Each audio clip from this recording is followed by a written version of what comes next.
Good morning, Europe. It's Friday, the 29th of April. A very warm welcome to the programme. Let's begin by looking at our top stories. Russian rockets strike Ukraine's capital Kyiv during a visit by Antonio Guterres. The UN chief says he's shocked, but safe. With tensions rising between Russia and the West, Sweden is rearming and boosting its presence in the Baltic Sea.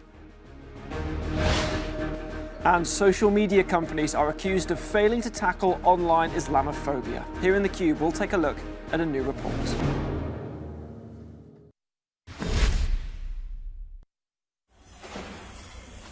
The United Nations chief and his team were left shocked but safe after Kyiv was hit by Russian shelling on Thursday.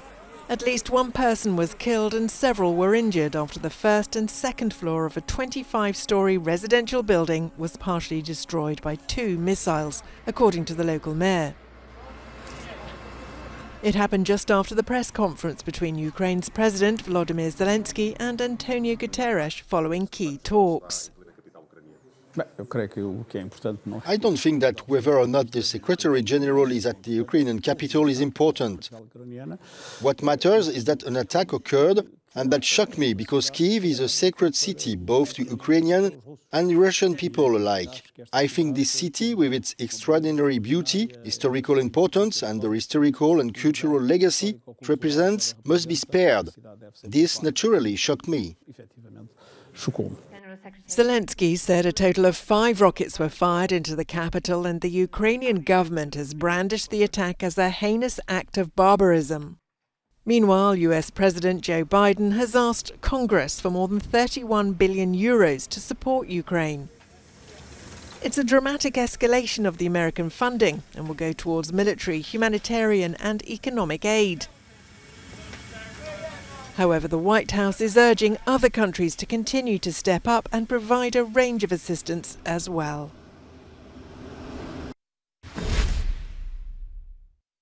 The UK Foreign Office says a British soldier has been killed in Ukraine and another is missing. Unconfirmed reports say the men had joined the International Legion, a group of foreign volunteers helping to defend the war-torn country. The soldier killed was veteran Scott Sibley. His former comrades have paid tribute to him on Facebook and set up a fundraising page in his memory. The UK Ministry of Defence has advised against travel to the Ukrainian front and says anyone found in the conflict zones engaging in illegal activities should expect to be prosecuted on their return to the UK.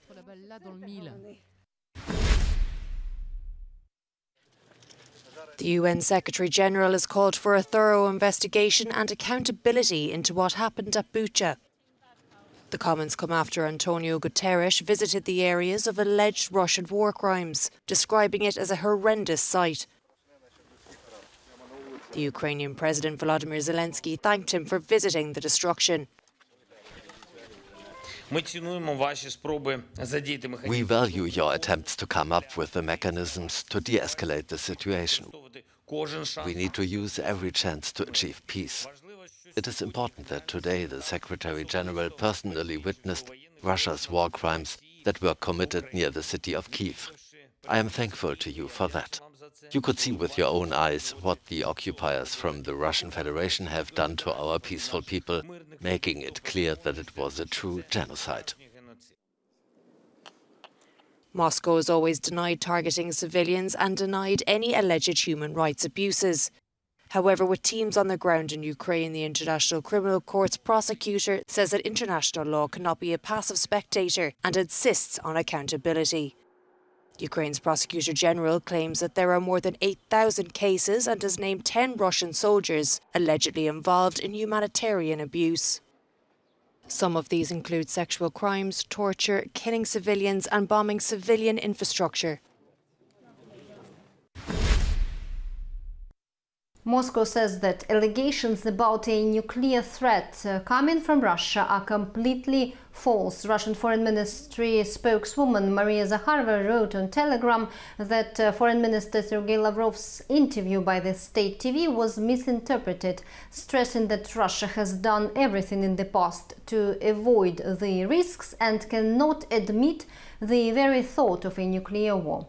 Meanwhile, the Russian state media reported on Thursday that Russia's Foreign Intelligence Service head Sergei Naryshkin has accused the US and Poland of plotting to install Polish control in several parts of western Ukraine. The spokesman for Poland's security chief Stanislav Zharin responded on Twitter. He called the accusations a Russian information operation against the US and Poland and stressed that the aim was to portray Poland as a warmonger which poses a threat to the whole of NATO and Europe, and that it was an attempt to foster distrust between Warsaw and Kyiv. Galina Polonskaya, Euronews from Paris. The European Commission says it will issue legal proceedings against member states which fail to implement Russian sanctions. Russia is now demanding European countries pay for gas by opening up a second ruble account in Gazprom Bank based on an exchange rate demanded by the Kremlin. Brussels says this is a breach of EU sanctions against the Russian Central Bank as well as a breach of contract. Gas supplies to Poland and Bulgaria were cut off by Russia this week for not giving in to the Kremlin's new demand. However, the Hungarian government and some German energy companies have suggested they're willing to give in. As European Commission, of course, we are monitoring whether member states are actually enforcing sanctions. And if we see that this is not the case, there is also a possibility for the European Commission to start infringement procedures in this regard. The cutting off of gas by Russia to 2 EU member states came as a surprise, but certainly not a shock. The EU has denounced the action as blackmail, which could backfire as it accelerates the end of Russia as a fossil fuel supplier in Europe. Brussels says the EU is diversifying its suppliers.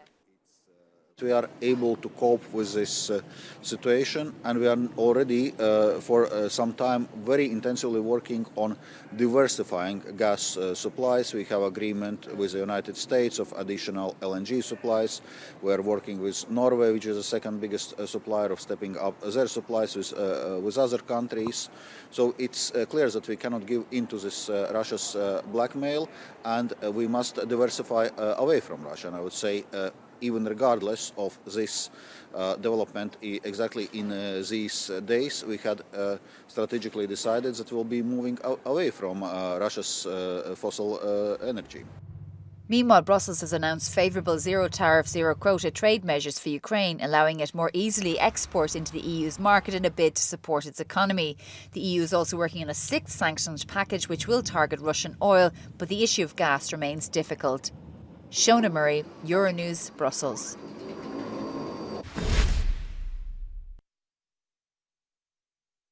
For now, one of the countries where the question of gas is most difficult is Bulgaria.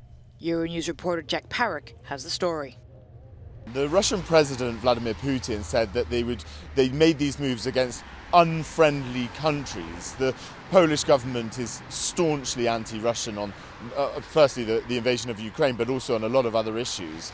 Here in Bulgaria, it's slightly more complicated. There are quite big pro-Russian political factions, and a number of experts have been suggesting that Bulgaria was targeted as it is a country that sort of banning the gas could mean that those political factions could sort of become more vocal against this coalition government here in Bulgaria, which is on very shaky ground at the moment over a number of issues, including the issue of sending arms into Ukraine.